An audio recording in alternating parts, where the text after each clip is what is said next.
The millionaire's daughter failed every test, all laughed, except a poor boy who taught her from zero. Please subscribe to the channel, leave a like, and comment where you're watching from. I promise this story will surprise you until the very end.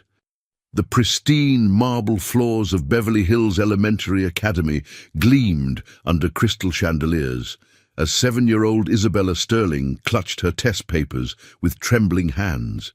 Her platinum blonde curls, usually perfectly styled by her nanny, now hung disheveled around her tear-stained face. The red ink seemed to mock her from every page, zero after devastating zero. "Class dismissed," announced Mrs. Harrison, her voice cutting through the silence like a blade. "Please collect your mathematics assessment results on your way out." Isabella's heart pounded as 30 pairs of eyes turned toward the front of the classroom. She was Richard Sterling's daughter. Everyone knew that name. Sterling Enterprises dominated the Los Angeles skyline, and her father's face graced the covers of Fortune and Forbes magazines. In this world of privilege, she was supposed to be untouchable. "Isabella Sterling, 0%, Mrs. Harrison called out, her voice carrying across the ornate classroom with its mahogany desks and state-of-the-art smartboards. The whispers started immediately, rippling through the room like wildfire. "How can the richest girl in school be so stupid?" sneered Madison Blackwell, her voice dripping with cruel satisfaction. "My daddy says her family bought her way into this school," added another voice. "Maybe money can't buy brains after all," laughed Preston Ashworth, his designer uniform pristine as he stood to collect his perfect score. Isabella's cheeks burned with shame as she stumbled toward the teacher's desk. Her small hands shook as she reached for her paper, but it slipped from her fingers and fluttered to the floor. More laughter erupted around her as she bent to retrieve it, her uniform skirt catching on the chair leg. "Careful, Isabella," Mrs. Harrison said with barely concealed impatience. "Perhaps you should ask your father to hire you a tutor. This level of performance is simply unacceptable for our institution." The words hit Isabella like physical blows. She mumbled an apology and hurried toward the door, clutching her failed test against her chest. The hallway outside was filled with chattering students, comparing their grades, their voices echoing off the polished walls adorned with academic achievement awards. "Did you see Isabella's face?" The voices followed her down the corridor. "I heard she failed the reading test too, and the science quiz last week." Isabella ran past the trophy cases displaying decades of academic excellence, past the oil paintings of distinguished alumni, past everything that reminded her of how badly she didn't belong. Her expensive Mary Jane shoes clicked against the marble as she fled toward the main entrance. That's when she saw him. 8-year-old Marcus Rodriguez sat quietly on a wooden bench near the custodial closet, his worn sneakers swinging back and forth as he waited. His dark hair needed cutting, and his clothes, while clean, showed signs of careful mending. He was reading a library book, something about dinosaurs, completely absorbed in the pages. Next to him stood his mother, Carmen Rodriguez, dressed in the navy blue uniform of the school's cleaning staff. At 37, Carmen's face showed the lines of hard work and sacrifice, but her eyes held a warmth that Isabella had rarely seen in her own privileged world. She was methodically organizing her cleaning supplies, preparing for the evening shift that would begin once the students went home. Marcus looked up as Isabella stumbled past, her sobs echoing in the hallway. While other children had joined in the cruel laughter, something in his young heart stirred with compassion. He watched as she collapsed onto the marble steps outside, her small shoulders shaking with the weight of humiliation. "Mama," Marcus whispered, tugging on Carmen's uniform sleeve. "That little girl is crying." Carmen followed her son's gaze and saw Isabella sitting alone on the steps, surrounded by the chaos of dismissal time. Luxury cars lined the circular driveway as nannies and drivers collected their charges, but Isabella sat forgotten, her test papers scattered around her like autumn leaves. "She looks so sad," Marcus continued, his 8-year-old heart breaking for someone he'd never spoken to. Carmen knelt beside her son, her voice gentle but firm. "Marcus, that's Mr. Sterling's daughter. She lives in a different world than us." "But she's crying, Mama. Nobody should cry alone." Isabella's driver, a stern man in a black uniform, finally appeared at the top of the steps. "Miss Sterling, your father is waiting in the car." Isabella scrambled to collect her papers, but the wind caught several of them, sending her failed tests dancing across the pristine courtyard. Other students pointed and laughed as she chased after them, her face burning with fresh humiliation. Without thinking, Marcus jumped up from the bench and ran to help. He caught 2 of the papers before they could blow into the decorative fountain, carefully smoothing out the wrinkles before offering them to Isabella. "Here," he said simply, his voice kind and free of judgment. Isabella looked up at him through her tears, surprised to see genuine concern instead of mockery in his dark eyes. For a moment, time seemed suspended between them, the rich girl who had everything but felt nothing, and the poor boy who had nothing but felt everything. "Thank you," she whispered, her voice barely audible. Marcus smiled, not the cruel smirk she'd grown accustomed to from her classmates, but a warm, genuine expression that seemed to light up his entire face. "Are you okay?" Before Isabella could answer, her driver's sharp voice cut through the moment. "Miss Sterling, immediately!" Isabella clutched the papers to her chest and ran toward the waiting limousine, but she couldn't stop herself from looking back at the boy who had shown her unexpected kindness. Marcus stood there watching her go, his small hand raised in a tentative wave.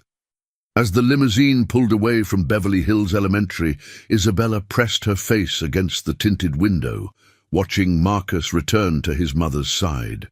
Something had shifted in that moment of connection, a crack in the wall that separated their worlds. Neither child knew that this simple act of kindness would set in motion a chain of events that would transform not just their lives, but the lives of everyone around them. In a world where money bought everything except what mattered most, 2 children had found something priceless, the beginning of an unlikely friendship that would change everything. The Sterling mansion rose like a monument to success against the Beverly Hills skyline, its pristine white columns and manicured gardens, a testament to Richard Sterling's business empire. But inside the palatial estate, 7-year-old Isabella sat alone in her bedroom, surrounded by luxury that felt more like a prison than a paradise.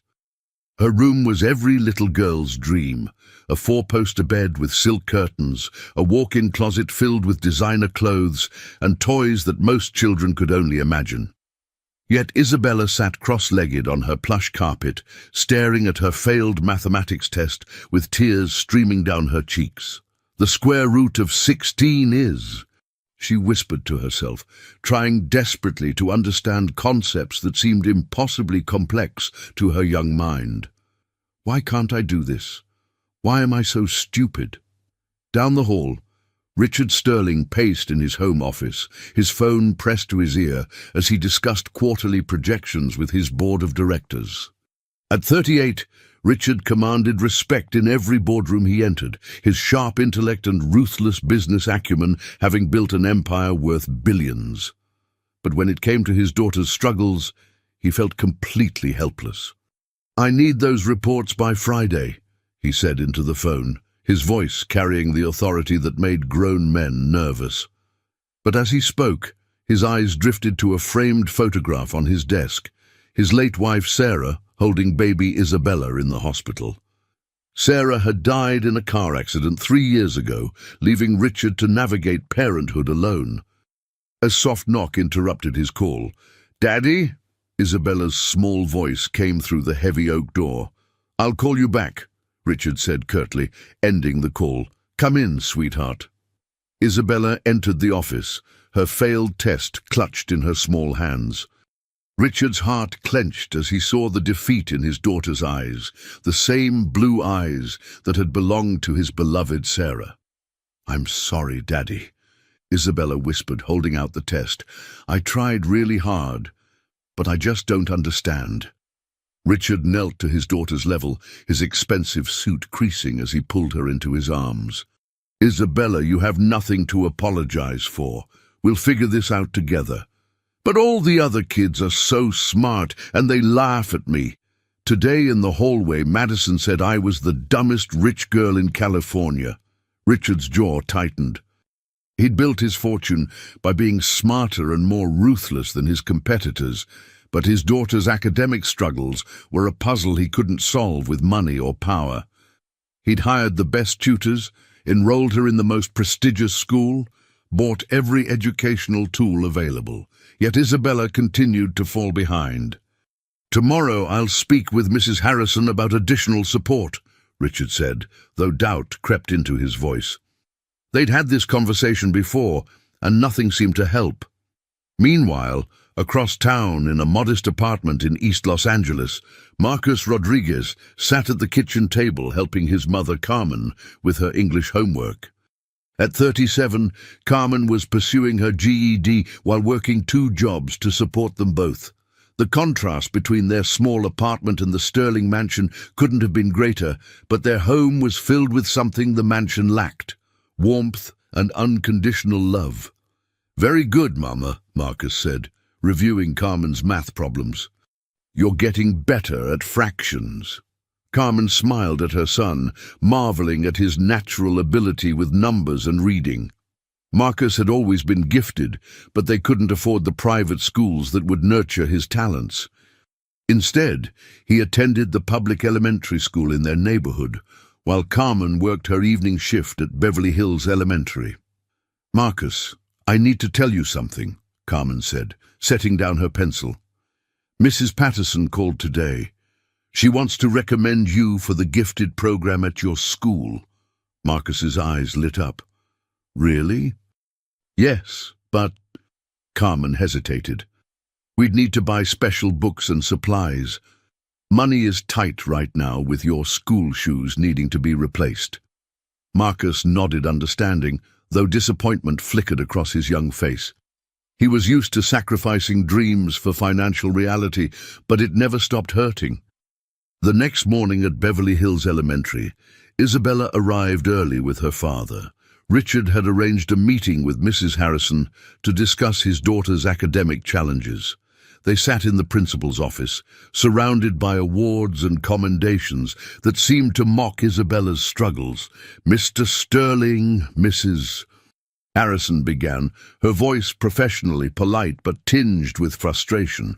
"Isabella is a lovely child, but she's significantly behind grade level in all subjects. Perhaps she would benefit from a school with more specialized resources."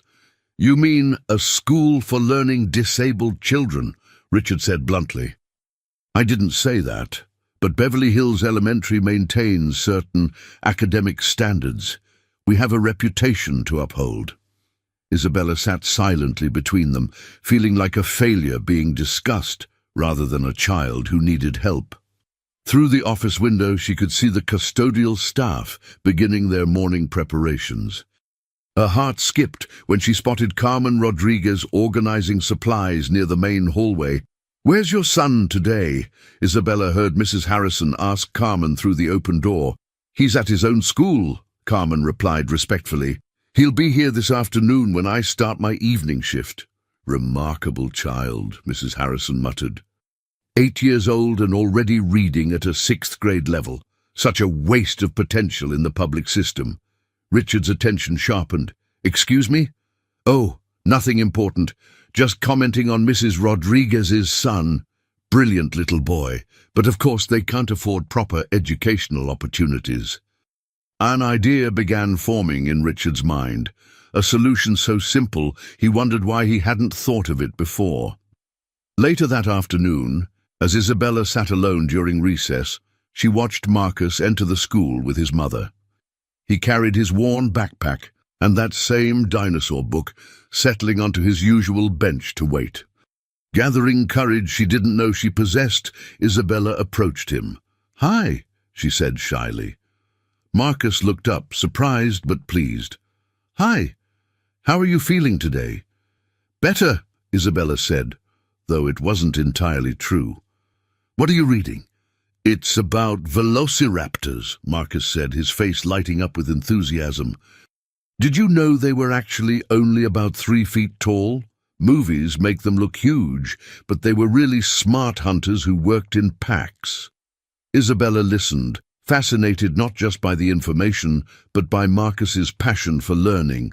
"How do you remember all that?" "I don't know," Marcus shrugged. "I just like reading about things. Math too. Numbers make sense to me." "I hate math," Isabella confessed. "I can't understand any of it."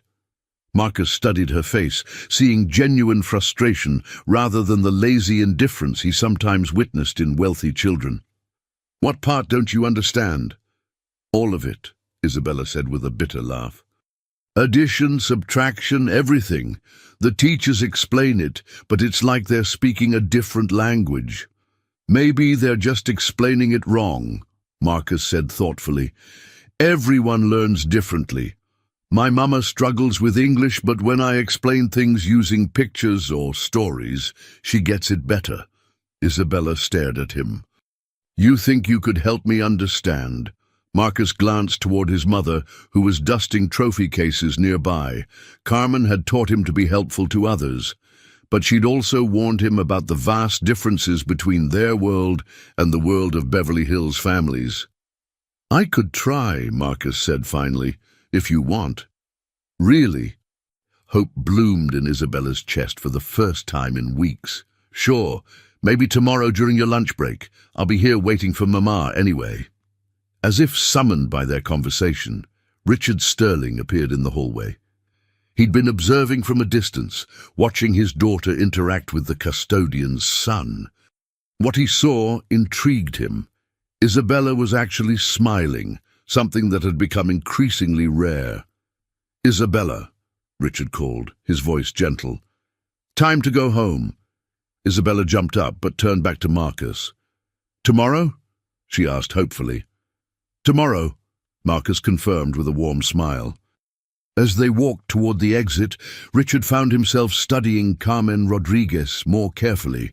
She worked with quiet dignity, treating the school's expensive fixtures with the same care she'd show her own possessions. When she caught sight of Richard, she straightened respectfully. "Mr. Sterling," she said with a slight accent that spoke of her Mexican heritage. "I hope Marcus wasn't bothering Isabella." "Not at all," Richard replied, surprised by the warmth in his own voice. "Your son seems like a remarkable young man." Carmen's face glowed with maternal pride. "He's my heart," she said simply. "Very smart boy, always wanting to help others." "So I've noticed," Richard said, glancing between Marcus and Isabella. An unconventional idea was taking shape in his mind, one that could solve multiple problems at once. That evening, as Isabella practiced multiplication tables in her room, she found herself looking forward to school for the first time in months. Down in his office, Richard made mental notes about an opportunity he was beginning to consider seriously. And in their modest apartment, Marcus told his mother about the sad rich girl who needed help with math, never suspecting that his simple act of kindness was about to change both their lives forever. The next day would bring the first real lesson, not just in mathematics, but in the power of compassion to bridge any divide. The afternoon sun streamed through the tall windows of Beverly Hills Elementary, as Marcus carefully arranged his school supplies on the marble bench where he usually waited for his mother. Today felt different. Today, he was a teacher. Isabella approached nervously, clutching her failed mathematics workbook against her chest. She'd spent the entire morning in regular classes feeling stupid and lost, but now anticipation mixed with her usual anxiety. Could this 8-year-old boy really help her where expensive tutors had failed? "Hi," she said softly, settling beside Marcus on the bench. "Hi," Marcus replied with an encouraging smile. "Ready to try some math?" Isabella nodded, though doubt clouded her blue eyes. "My tutor says I have a learning disability. Maybe I'm just too dumb to understand." Marcus frowned. "You're not dumb. Sometimes teachers just explain things in ways that don't make sense to different people. Let me see your workbook." Isabella hesitantly opened to a page covered in red correction marks. The problems looked deceptively simple. 7 plus 8, 12, 5, 9 plus 6. But to Isabella, they might as well have been written in ancient hieroglyphics. "Okay," Marcus said thoughtfully, studying her confused expression. "Let's forget about numbers for a minute. Do you like stories?" "I love stories," Isabella said, her face brightening slightly. "Perfect, let's turn math into a story." Marcus pulled out a small notebook and began drawing simple stick figures. Once upon a time, there were 7 little princesses living in a castle. He drew 7 smiling stick figures in triangle dresses. Isabella leaned closer, intrigued despite herself. One day, 8 more princesses came to visit for a royal party.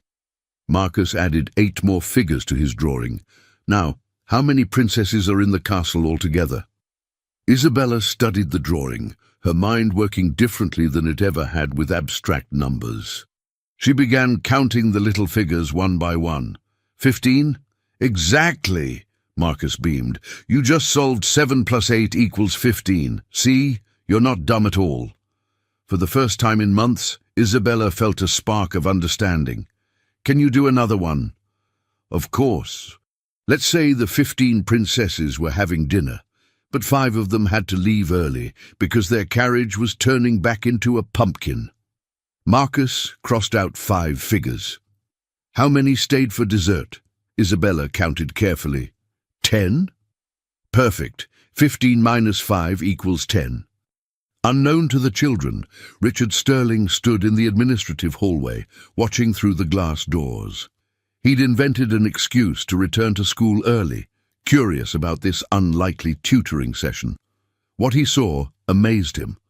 His daughter was actually learning, and more importantly, she was smiling. Nearby, Carmen Rodriguez dusted display cases, occasionally glancing toward her son with maternal pride. She'd raised Marcus to be helpful and kind, but watching him patiently teach the millionaire's daughter filled her heart with joy. Her boy had inherited her generous spirit along with his father's sharp intellect. "Mrs. Rodriguez," Richard said quietly, approaching her. Carmen startled slightly, then straightened respectfully. "Mr. Sterling, is everything all right?" "More than all right," Richard said, his eyes still on the children. "Your son is accomplishing something in 20 minutes that certified tutors couldn't achieve in months." Carmen followed his gaze to where Marcus was now drawing pizzas divided into slices to explain fractions. Isabella was giggling, actually giggling, as she learned about halves and quarters through pictures of food. "Marcus has always been good with explaining things," Carmen said modestly. "Even as a little boy, he'd help other children in our neighborhood understand their homework." "He's exceptional," Richard said, and something in his voice made Carmen look at him more carefully. She saw exhaustion beneath his expensive suit, the weariness of a single father struggling to help his child. "Isabella is a sweet girl," Carmen said gently. "She just needs someone to believe in her." "Yes," Richard agreed, his voice thoughtful. "She does." Back on the bench, Marcus had moved on to storytelling multiplication. If each princess has 3 magic rings, and there are 4 princesses, how many rings are there total? Isabella drew 4 stick figures and carefully gave each one 3 tiny circles. 12 rings, she announced proudly. "You're getting so good at this," Marcus said with genuine excitement. "Want to try a harder one?" For the next hour, mathematics transformed from Isabella's greatest enemy into an adventure. Marcus used everything from dinosaur stories to space exploration to make abstract concepts concrete. He was patient when she struggled, encouraging when she doubted herself, and celebratory when she succeeded. "I can't believe I'm understanding this," Isabella whispered, staring at a page of problems she'd solved correctly.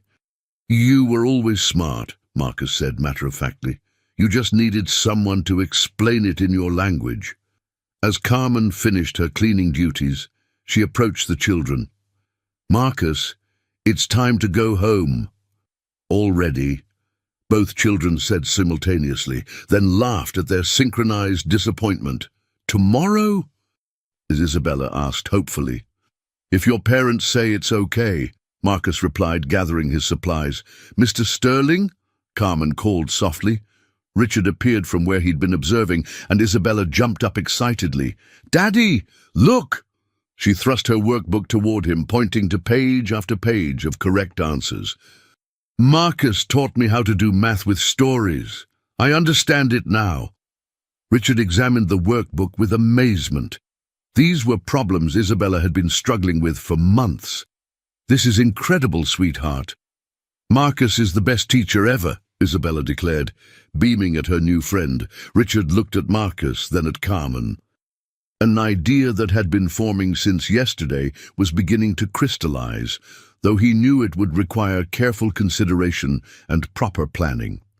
"Mrs. Rodriguez," Richard began carefully, "I've been thinking about Marcus's exceptional abilities and Isabella's needs.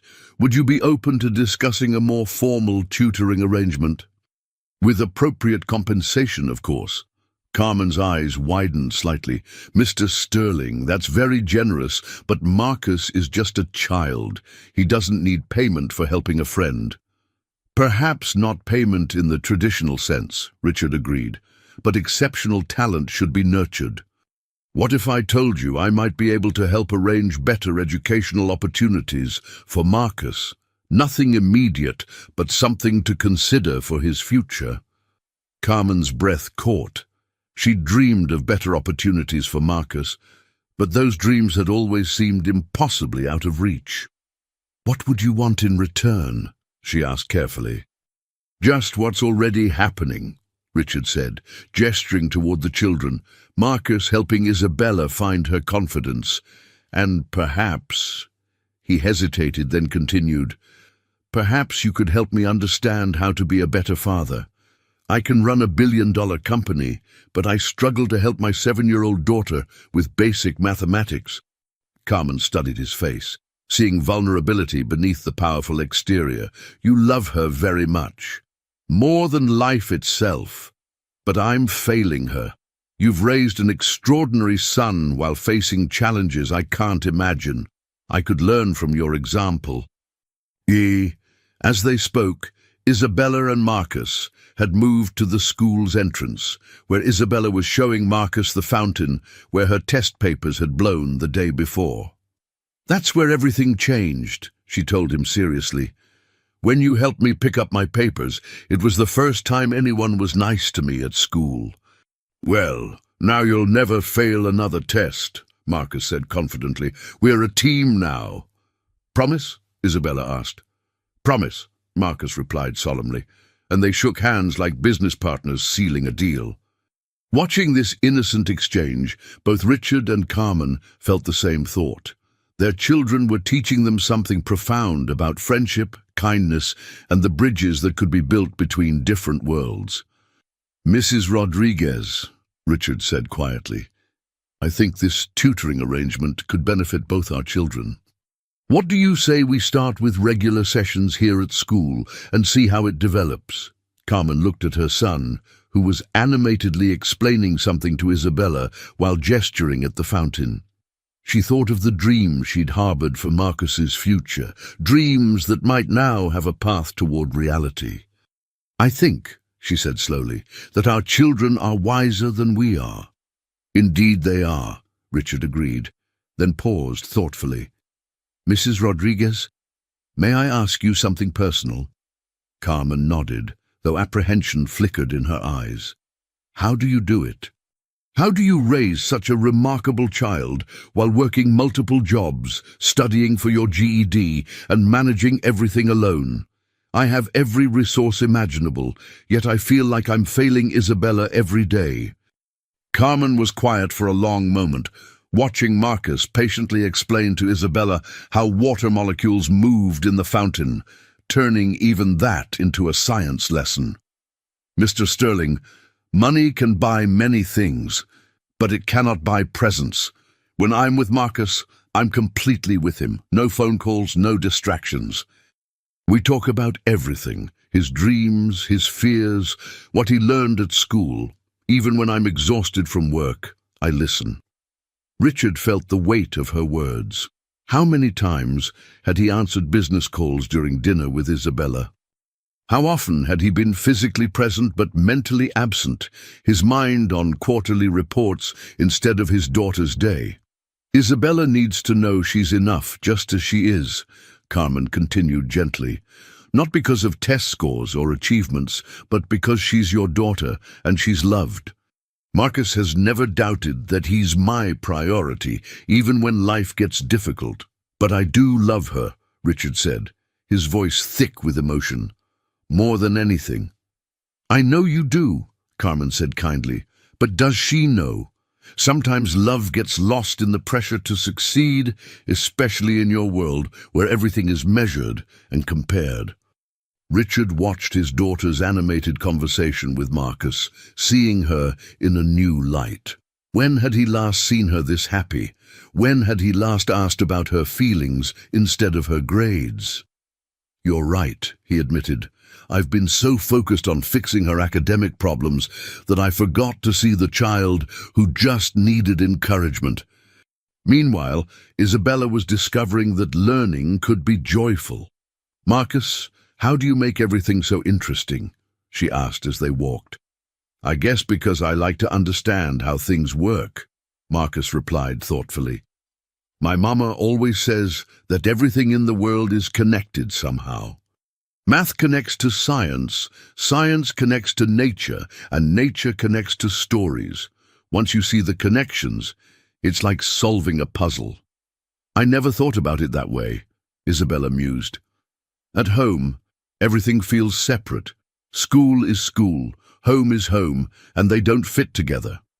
"Maybe that's part of the problem," Marcus said with wisdom beyond his 8 years. "Learning isn't just something you do at school. It's everywhere. Like right now, we're learning about each other, about friendship, about how different people can help each other." Isabella stopped walking and looked at Marcus with newfound appreciation. "You're really smart, you know that?" Marcus blushed slightly. "My mama says intelligence isn't just about knowing facts.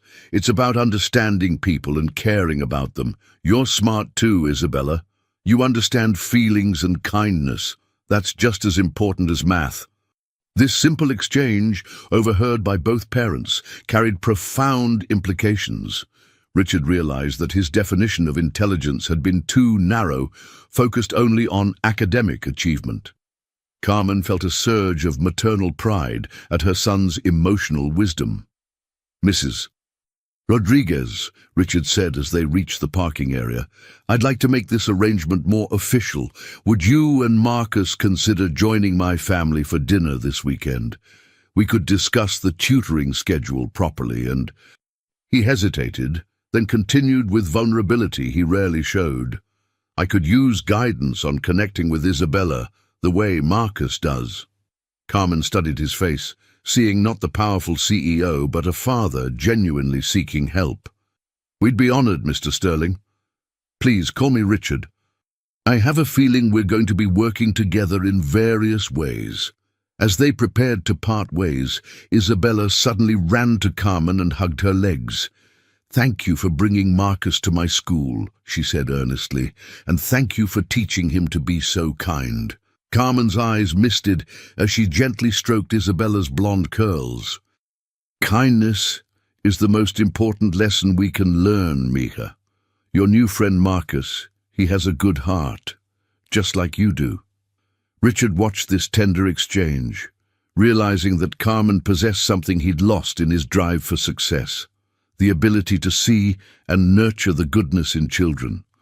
His own childhood had been filled with expectations and achievements, but little warmth. He didn't want that for Isabella. "Marcus," Richard called softly. The boy approached respectfully, his backpack slung over one shoulder. "Thank you for helping Isabella today. You've given her something I couldn't, confidence in herself." "She just needed someone to believe in her, Mr. Sterling," Marcus replied with startling maturity. "Sometimes the smartest people just learn differently." As the Sterling limousine pulled away and Carmen and Marcus walked toward their bus stop, both families carried new hope. Isabella pressed her face against the tinted window, waving until Marcus disappeared from view. For the first time in months, she was excited about tomorrow. "Daddy," she said softly, "do you think Marcus could really help me get better at school?" "I think Marcus has already helped you in ways you don't even realize yet, sweetheart," Richard replied, his voice full of newfound understanding. In that moment, as the Los Angeles sun set behind them, two worlds began to merge. One built on wealth and achievement, the other on love and perseverance. Neither would ever be the same again. The rich girl who couldn't do math and the poor boy who made numbers into stories had found each other. Everything else would follow from that beautiful beginning. 3 weeks had passed since Marcus first helped Isabella with mathematics, and their afternoon tutoring sessions had become the highlight of both children's days. The Sterling Mansion's dining room hosted its second dinner with the Rodriguez family, but this time the atmosphere was more relaxed, more familial. Isabella sat beside Marcus, both children animated as they discussed their latest learning adventures. Marcus wore the same carefully pressed button-down shirt, while Isabella had again chosen simplicity over designer elegance. The friendship between the children had deepened, and with it, the connection between their parents. "Isabella's improvement has been remarkable," Richard said as they enjoyed dessert. "Her confidence is completely transformed. She actually volunteered to answer a question in class yesterday." Carmen smiled warmly. "Marcus comes home every day excited to tell me about Isabella's progress. He's discovered he loves teaching almost as much as learning.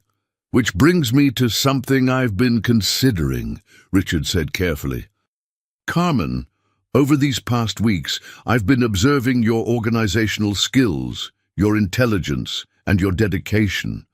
My company has been looking for a new executive assistant, and I'd like you to consider interviewing for the position." Carmen's fork paused halfway to her mouth. "Mr. Sterling, Richard, I'm honored, but I don't have corporate experience. Experience can be taught, character cannot. The position involves coordinating schedules, managing communications, and handling sensitive projects. You've demonstrated all those skills in managing your family's complex schedule while working multiple jobs." Marcus looked up excitedly. "Mama, that sounds like a really important job." "It is an important job," Richard confirmed. "But Carmen, I want to be clear. This offer is based entirely on your qualifications, not on Marcus's friendship with Isabella. I've watched you handle difficult situations with grace, organize complex logistics flawlessly, and demonstrate judgment that many of my current employees lack." Carmen felt overwhelmed. "I would need time to think about it, and I'd want to interview properly. If I'm qualified, I want to earn the position on my own merit."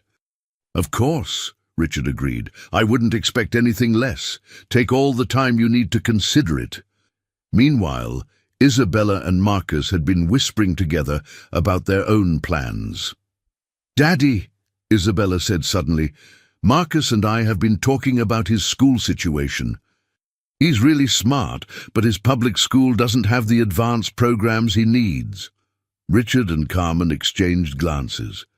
They'd both been thinking the same thing, but hadn't known how to address it. "His teacher says he's reading at high school level now," Isabella continued earnestly, "and he understands math better than kids twice his age. It's not fair that he can't have the same opportunities just because of money." Marcus blushed at the praise, but spoke up quietly. "I've been thinking about it too. There's a waiting list for scholarships at Beverly Hills Elementary. Maybe I could apply and see what happens." Carmen's heart swelled with pride at her son's diplomatic approach. "Marcus, scholarship programs are very competitive." "But he's the smartest kid I know," Isabella protested. "And he's already here every day anyway. Mrs. Harrison always talks about wanting exceptional students." Richard considered this carefully. "Marcus, if you're serious about applying, I could arrange for you to take the entrance examinations. But I want to be clear. Any scholarship would be based entirely on your academic merit, not on any influence I might have." "I understand, Mr. Sterling," Marcus said seriously. "I'd want to earn it fair and square." 2 weeks later, Carmen found herself sitting in Richard's corporate office for her formal interview. She wore a borrowed professional suit and had spent hours preparing, reviewing business terminology, and practicing interview questions with Marcus. "Tell me about a time you had to handle multiple urgent priorities," Richard asked, maintaining professional distance despite their personal connection. Carmen straightened her shoulders. "Every day, actually. Yesterday, for example, I had to coordinate Marcus's school pickup, manage my evening shift schedule, handle a maintenance emergency in our apartment building, and help 3 different neighbors with various problems, all while ensuring Marcus completed his homework and had proper dinner. I've learned to prioritize by urgency and impact, delegate when possible, and always have backup plans." Richard was impressed, despite himself. Carmen's answers demonstrated natural project management skills that many MBA graduates lacked. "What interests you most about this position?" he continued. "The opportunity to use my mind in new ways," Carmen replied honestly. "I've always been good at organizing and problem solving, but I've never had the chance to apply those skills in a professional environment. I want to prove to myself, and to my son, that with hard work and opportunity, anyone can grow beyond their circumstances." After a thorough 45-minute interview, Richard made his decision. "Carmen, I'd like to offer you the position. The salary is $60,000 annually, with health benefits and 2 weeks paid vacation. You'd start with a 2-week training period to ensure you're comfortable with all systems." Carmen's eyes filled with tears. It was more money than she'd ever imagined earning, and it represented a future she'd only dreamed of for Marcus. "I accept," she said softly. "Thank you for believing in me." Meanwhile, at Beverly Hills Elementary, Marcus was taking his scholarship entrance examinations. The tests were designed for children 2 years older, but Marcus approached them with the same methodical patience he used when teaching Isabella. Isabella waited anxiously in the courtyard during his test time, pacing back and forth on their familiar bench. When Marcus finally emerged from the testing room, she ran to him immediately. "How did it go?" "It was hard," Marcus admitted, "but good hard, like a puzzle I could figure out. Some of the math problems were really challenging, and the essay questions made me think deeply about things I'd never considered before." A week later, Mrs. Harrison called both families with remarkable news. Marcus had scored in the 99th percentile on every section of the examination, the highest scores in the school's testing history. "We're prepared to offer Marcus a full academic scholarship," Mrs. Harrison announced during a meeting with both families. "His performance was simply extraordinary."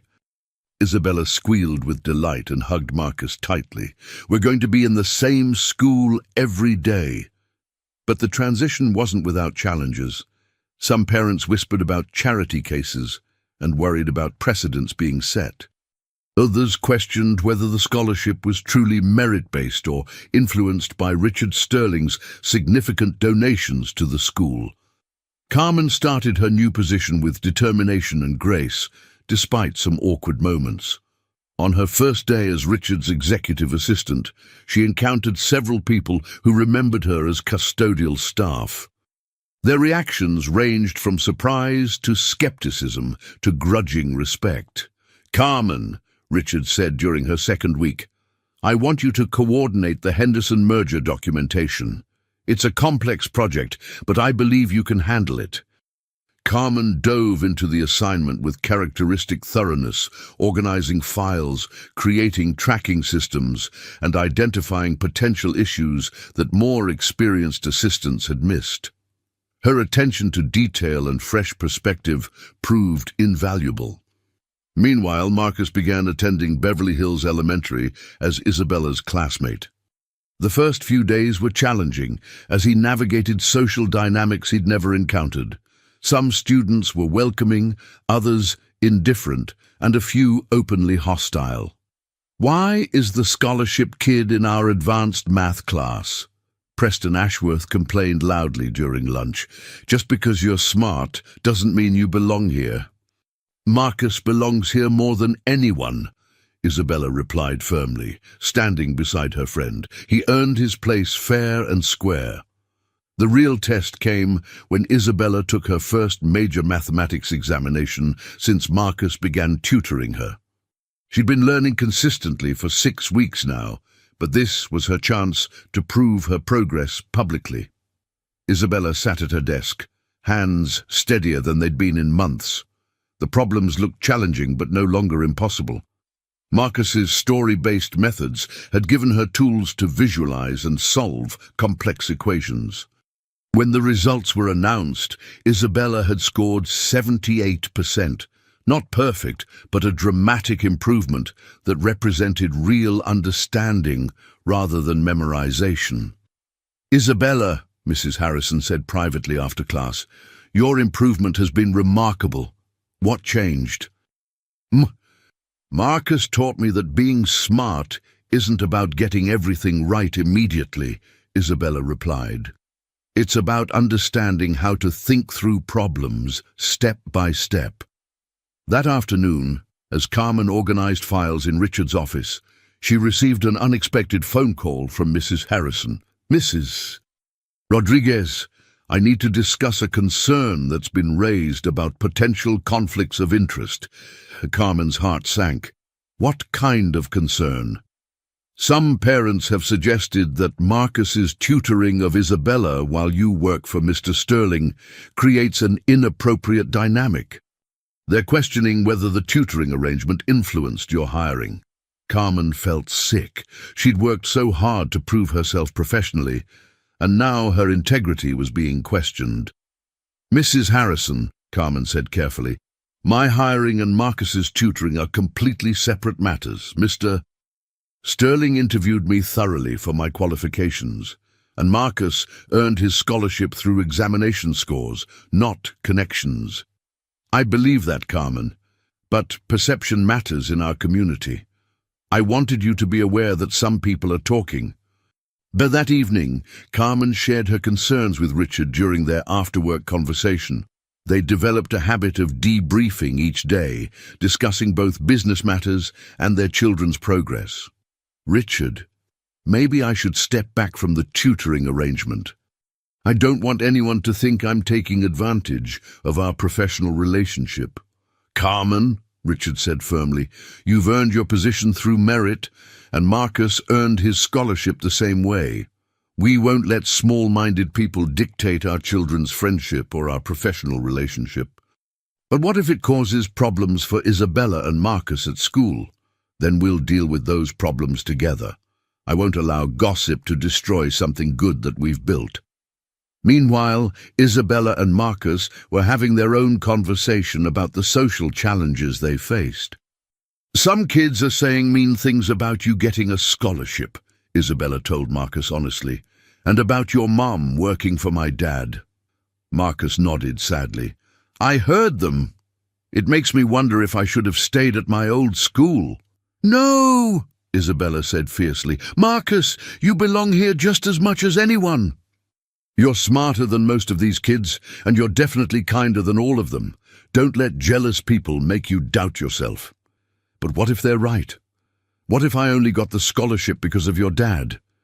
Isabella took Marcus's hands in hers, looking directly into his eyes.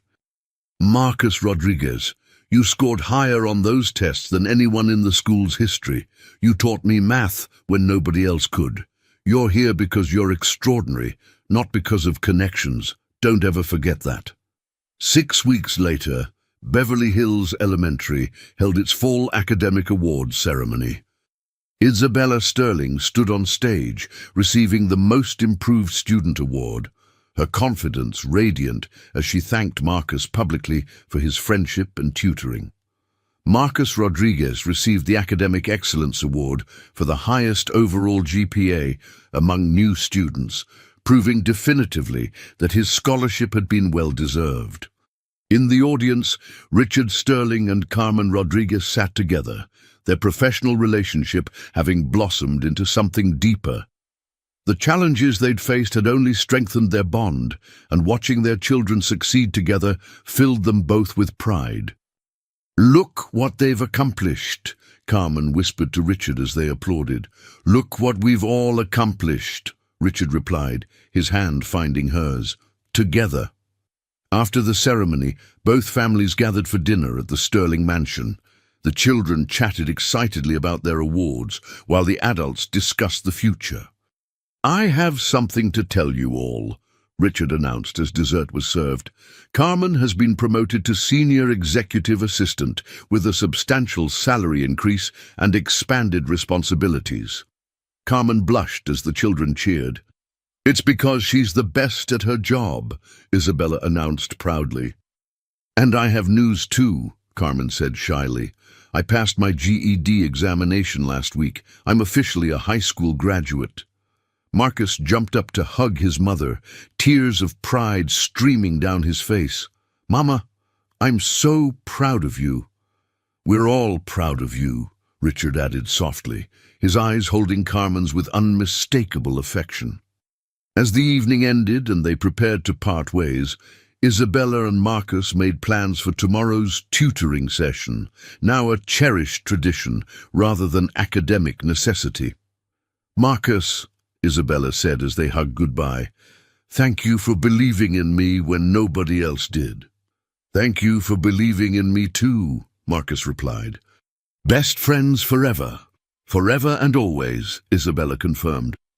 Watching their children's bond, Richard and Carmen both understood that what had begun as simple tutoring had become something miraculous, a transformation of two families, two futures, and two hearts that had found their way to each other through the wisdom and courage of children.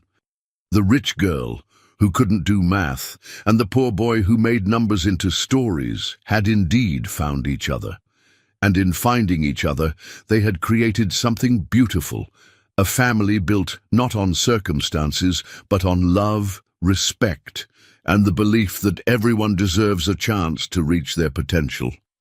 8 months after Marcus first helped Isabella with mathematics, Beverly Hills Elementary was buzzing with anticipation for the annual state academic assessment, a comprehensive examination that would determine class rankings and advanced placement opportunities for the following year.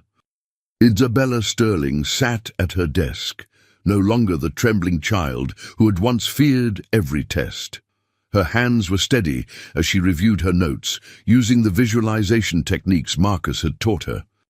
Mathematics had transformed from her greatest enemy into a manageable challenge, though she still worked harder than most students to maintain her improved grades. "Remember," she whispered to herself, reciting Marcus's advice, "every problem tells a story. Find the story, and you'll find the solution." 3 rows behind her, Marcus Rodriguez prepared for the same examination with quiet confidence. His scholarship had been validated repeatedly through consistent academic excellence, but he never took his opportunities for granted. Each test was a chance to prove he belonged at Beverly Hills Elementary, on merit alone.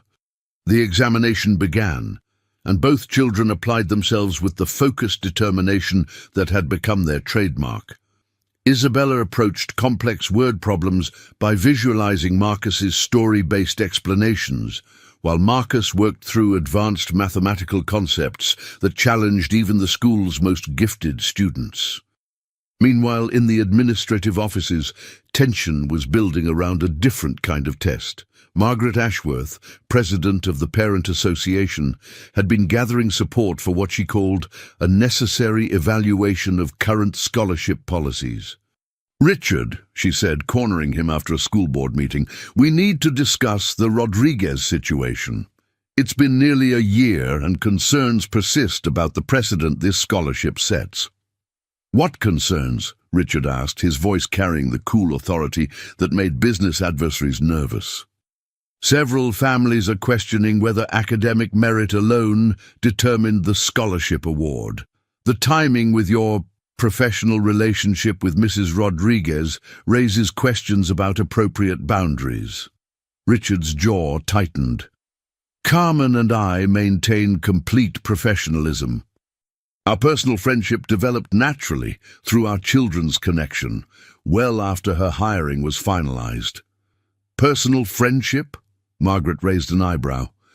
"Richard, people have noticed the way you look at her. And frankly, some families are concerned about the message this sends, that personal relationships can influence institutional decisions. The only message here is that talent and character matter more than social connections." Richard replied coldly. "Marcus earned his scholarship through the highest test scores in school history, and Carmen earned her position through exceptional professional competence." Margaret persisted. "Nevertheless, the board feels a review might be appropriate, just to ensure complete transparency." That afternoon, as students completed their examinations, Carmen Rodriguez was finishing her most challenging project yet, coordinating a multi-million-dollar acquisition that required precise timing and flawless communication between legal teams across 3 states. "Carmen," Richard said, entering her office with a stack of documents, "the Morrison acquisition is ahead of schedule thanks to your coordination. The legal team specifically requested to work with you on future projects." Carmen looked up from her computer, where she was tracking 17 different deadlines simultaneously. "Thank you. I really enjoy the challenge of complex projects. You've exceeded every expectation I had when I hired you," Richard said sincerely. "In fact, I've been thinking about creating a new position, Project Coordination Manager. It would be a significant promotion, with corresponding salary and responsibility increases." Before Carmen could respond, her phone rang with a call from Beverly Hills Elementary. Mrs. Harrison's voice carried an edge of tension that immediately put Carmen on alert. "Mrs. Rodriguez, I need to speak with you about a formal concern that's been raised regarding Marcus's scholarship. Could you come in tomorrow morning?" Carmen's stomach dropped. What kind of concern? "It's better discussed in person. Please come at 8 before students arrive." That evening, the Sterling Mansion's dining room felt subdued despite the elegant meal being served.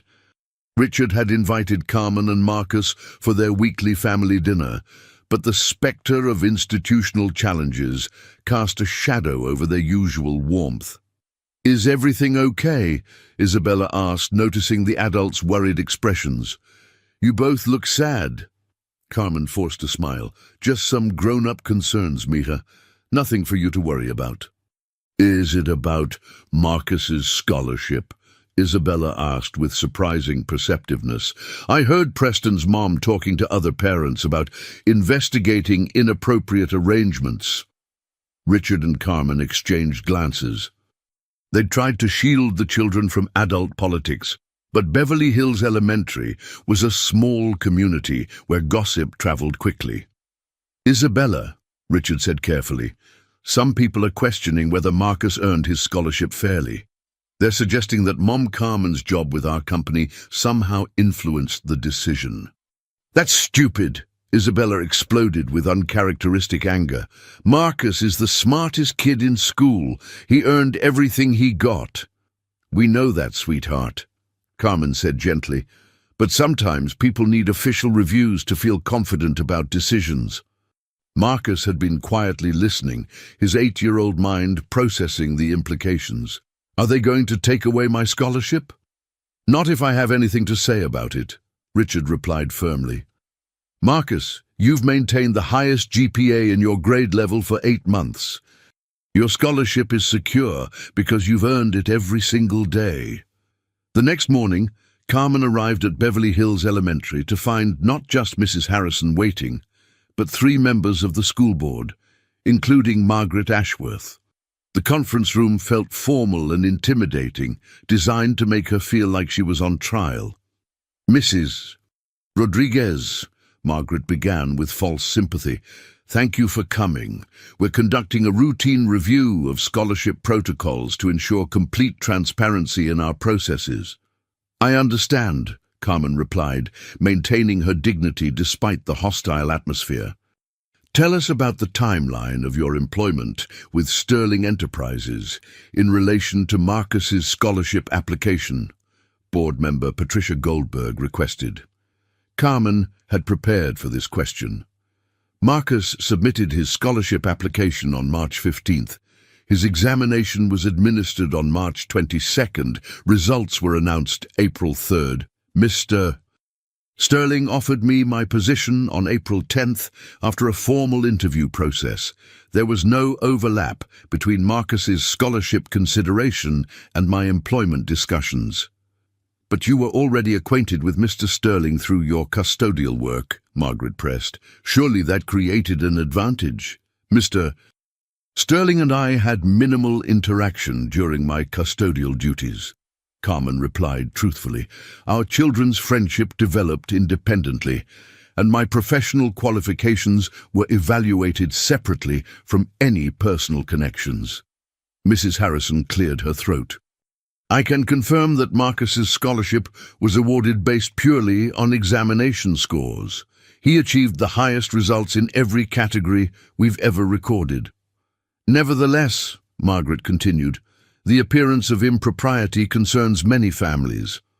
Some have suggested that continuing this arrangement sends the wrong message about our institutional values. Carmen felt anger rising, but maintained her composure. What message would you prefer to send? That exceptional children should be denied opportunities because their parents work multiple jobs? That talent doesn't matter if it comes from the wrong neighborhood? Mrs. Rodriguez, Patricia Goldberg interjected, no one is questioning Marcus's intelligence. We're questioning the appropriateness of multiple connections between your family and the Sterling family influencing institutional decisions. Then let me be clear. Carmen stood, her dignity radiating despite the challenging circumstances. If you believe Marcus's scholarship was inappropriately awarded, test him again, publicly. Let him demonstrate his abilities in front of any evaluators you choose. And if you question my professional qualifications, review my work performance with Mr. Sterling. Both my son and I will gladly prove we've earned our positions through merit alone. The room fell silent. Carmen's confidence and willingness to be re-evaluated publicly had shifted the dynamic completely. Margaret Ashworth looked uncomfortable. That won't be necessary. We're simply ensuring proper protocols were followed. Good, Carmen replied, because I want my son to know that success earned through hard work and talent can never be taken away by jealous whispers or social politics. Meanwhile, in their respective classrooms, Isabella and Marcus were facing their own challenges. Word of the scholarship review had spread among students, creating an atmosphere of speculation and social tension. I heard your mum is in trouble for bribing the school board, Preston Ashworth taunted Marcus during lunch. Maybe you'll have to go back to public school where you belong. My mom never bribed anyone, Marcus replied with calm dignity, and I belong here because I earned my place through hard work. Yeah, right, Madison Blackwell joined in. Everyone knows your family is social climbing, using friendship with Isabella to get special treatment. Before Marcus could respond, Isabella appeared beside him, her eyes blazing with protective fury. How dare you? She confronted Madison and Preston. Marcus is the smartest, kindest, most honest person in this school. He's helped me, he's helped other students, and he's proven himself every single day. If you can't see that, you're not just mean, you're blind. Isabella, Preston sneered, your daddy's girlfriend's son isn't worth defending. First of all, Isabella replied with ice in her voice, Carmen isn't my dad's girlfriend. She's his most trusted colleague and my second mother. Second, Marcus isn't worth defending because I have to. He's worth defending because he's exceptional. And third, if you have a problem with my family's choices, you can take it up with me personally. The confrontation drew attention from nearby teachers, who quickly intervened to separate the children. But Isabella's public defense of Marcus sent a clear message throughout the school community. The Sterling family stood united behind the Rodriguez family, regardless of social pressure. That afternoon, both families gathered in Richard's office to discuss the morning's events. Carmen had reported every detail of her board meeting, while the children shared their own social challenges. "I'm proud of both of you," Richard told the children. "Standing up for what's right isn't always easy, but it's always important." "Daddy," Isabella said seriously, "are you and Carmen going to get married?" The question hung in the air, unspoken feelings suddenly exposed by a child's direct inquiry. Carmen blushed deeply, while Richard seemed momentarily speechless. "Isabella," he began carefully, "Carmen and I care about each other very much. But we're taking things slowly, making sure we're building something strong and lasting." Good," Marcus said pragmatically, "because Isabella and I want to be brother and sister officially, but we want to make sure the grown-ups are really ready for that kind of commitment." Both adults laughed, despite the day's tensions, amazed by their children's wisdom and directness. "Well," Carmen said softly, looking at Richard with affection, "when the time is right, we'll know." "Yes," Richard agreed, his eyes holding hers with unmistakable love, "we will." 3 weeks later, the state academic assessment results were announced. Isabella Sterling had scored in the 85th percentile, a remarkable achievement that represented genuine mastery rather than temporary improvement. Marcus Rodriguez had achieved perfect scores in mathematics and science, placing him in the 99th percentile statewide. "Ladies and gentlemen, Mrs. Harrison announced during a special assembly, these results demonstrate that excellence comes in many forms. Some students achieve through consistent hard work and determination. Others achieve through exceptional natural ability. Both paths deserve our celebration and support." As the assembly ended and families gathered to congratulate the achievers, Margaret Ashworth approached Richard with an expression that mixed embarrassment and grudging respect. "Richard," she said quietly, "I owe you and the Rodriguez family an apology. The board's investigation found no irregularities, and Marcus's latest test scores, well, they speak for themselves." "Apology accepted," Richard replied graciously. "I hope this experience reminds us all that exceptional children deserve opportunities regardless of their backgrounds." "Indeed," Margaret agreed. "Perhaps we should consider expanding our scholarship program to identify more students like Marcus." That evening, as both families celebrated at the Sterling mansion, the children made an announcement that surprised no one but delighted everyone. "We've decided," Isabella declared, "that we want to start a tutoring program at school.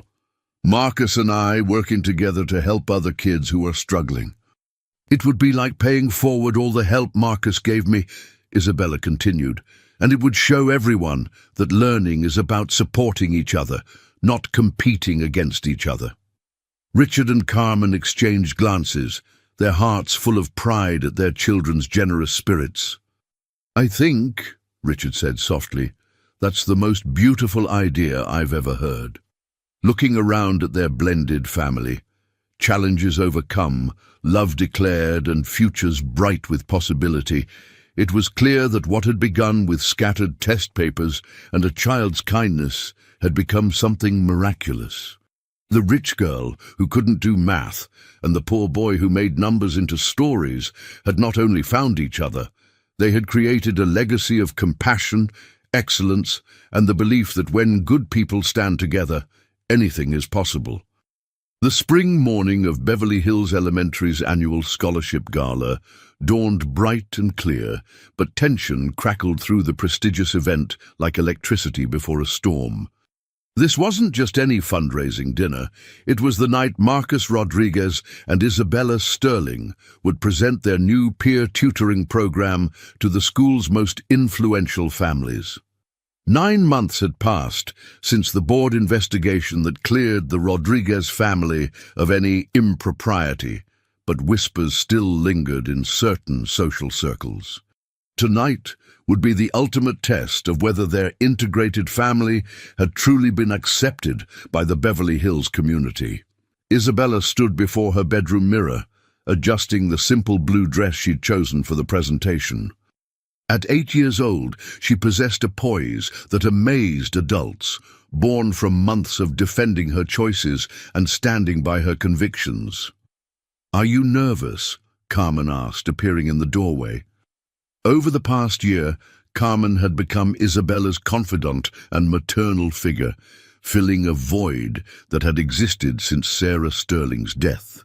"A little," Isabella admitted, "but Marcus and I have practiced our presentations so many times, and we believe in what we're doing." Carmen smiled, straightening Isabella's pearl necklace, a gift from Richard that symbolized how precious she'd become to their family. "Your mama would be so proud of the young lady you've become." "Do you think she would approve of you and Daddy?" Isabella asked with characteristic directness. Carmen's eyes misted. "I hope so, mija. I hope she'd see that I love both of you completely, and that I'm not trying to replace her, just trying to add more love to your family."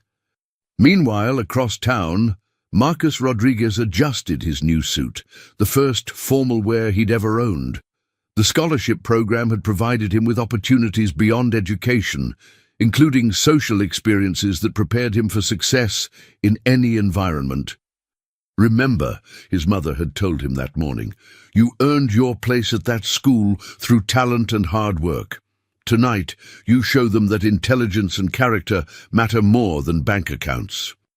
But as Marcus looked in the mirror, he saw not just a scholarship student, but a bridge between two worlds, someone who could help other children like himself believe that dreams were achievable with dedication and support. The Beverly Hills Elementary Gymnasium had been transformed into an elegant ballroom, with crystal chandeliers and linen-covered tables that showcased the school's commitment to excellence. Nearly 200 families gathered for cocktails and networking, their conversations a mixture of business deals, vacation plans, and carefully veiled gossip. Richard Sterling entered with Carmen Rodriguez at his side, her transformation from custodial worker to accomplished professional complete. She wore an elegant black evening gown that Richard had helped her select, but her true beauty radiated from her confidence and grace. "They make a lovely couple," observed Dr. Patricia Goldberg, the board member who had initially questioned the scholarship arrangement. "I must admit, I was wrong about their situation. Carmen has proven herself professionally, and their children are remarkable." Margaret Ashworth, standing nearby with her husband, nodded reluctantly. "The tutoring program Isabella and Marcus developed has been extraordinarily successful.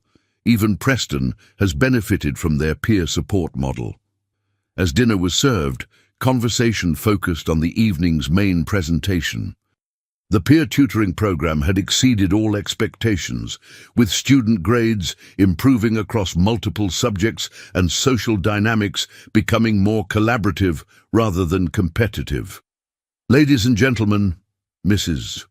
Harrison announced as dessert plates were cleared, "tonight we have a very special presentation from two of our most outstanding students. Please welcome Isabella Sterling and Marcus Rodriguez." Isabella and Marcus took the stage together, their friendship evident in their synchronized movements and supportive glances. Isabella began, her voice clear and confident.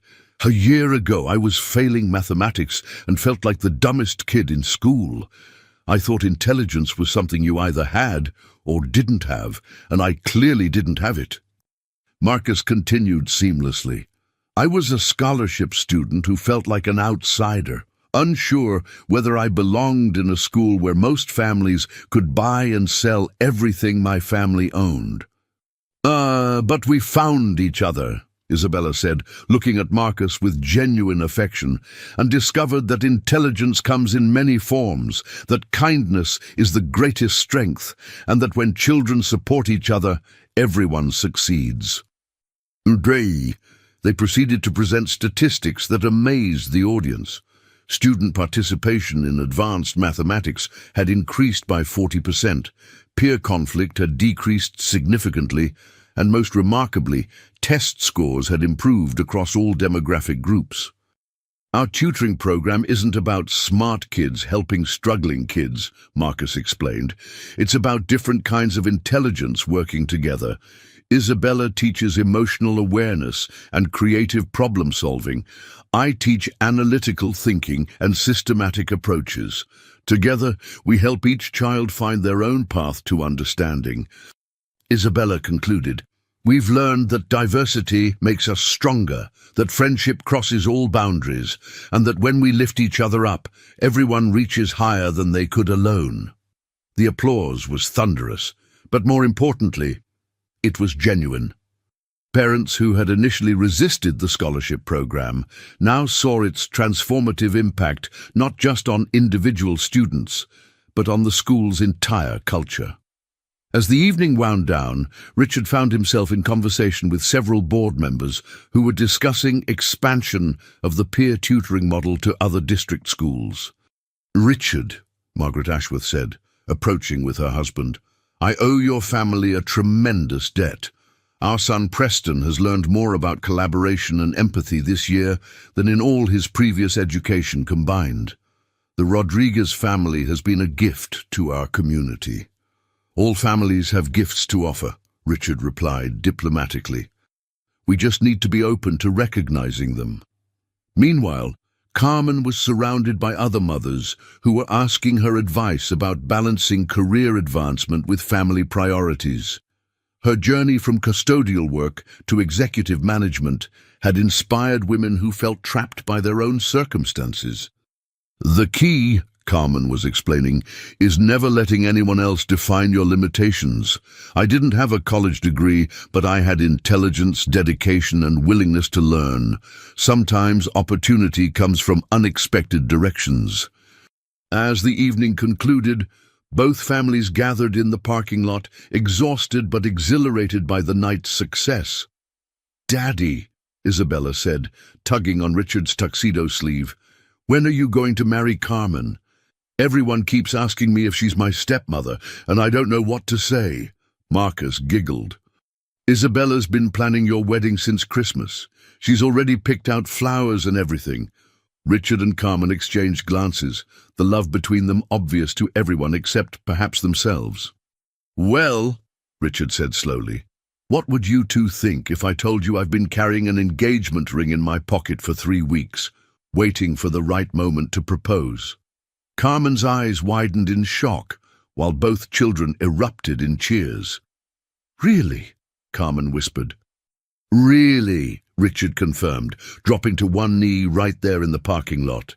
"Carmen Rodriguez, you've transformed my life, my daughter's life, and my understanding of what family means. Will you marry me?" "Yes!" Carmen laughed through her tears. "Of course, yes." As Richard slipped the ring onto Carmen's finger, Isabella and Marcus hugged each other with pure joy. "We're going to be real brother and sister," Isabella exclaimed. "Best friends and family forever," Marcus agreed. 6 months later, Beverly Hills Elementary held its annual awards ceremony in the same gymnasium where the tutoring program had been unveiled.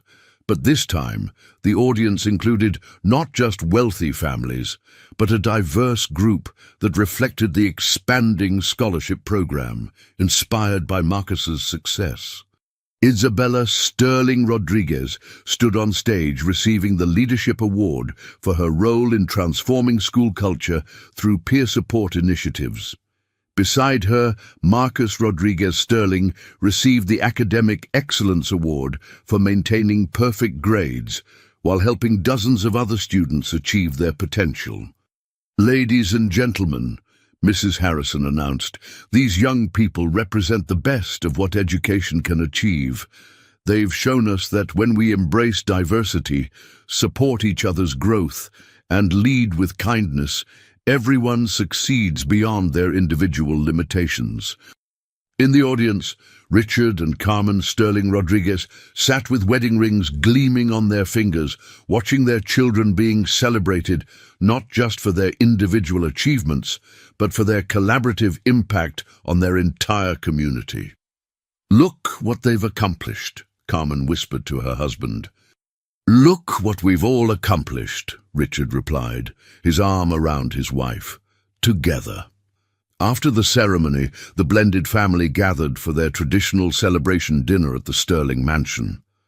But now, the table was extended to include other scholarship families, peer tutoring participants, and teachers who had supported their initiatives. "I want to make a toast," Isabella announced, standing with her award in hand.